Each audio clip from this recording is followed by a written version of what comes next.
Which one of the following is not applicable to RNA? Option A, Chargaff's rule.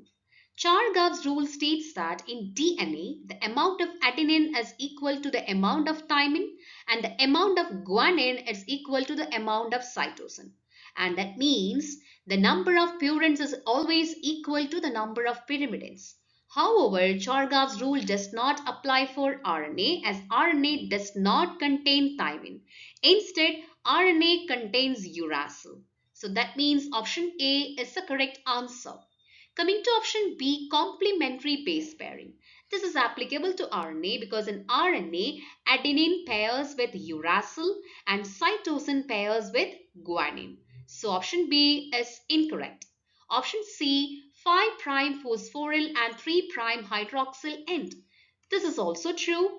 The RNA is also having a 5' phosphate end and a 3' hydroxyl end, which are important in the directionality of RNA strand. So option C is incorrect. Option D, heterocyclic nitrogenous bases. This is applicable to RNA as well because RNA contains nitrogenous bases like adenine, guanine, cytosine as well as uracil, which are heterocyclic compounds. So option D is incorrect answer. The correct answer is option A.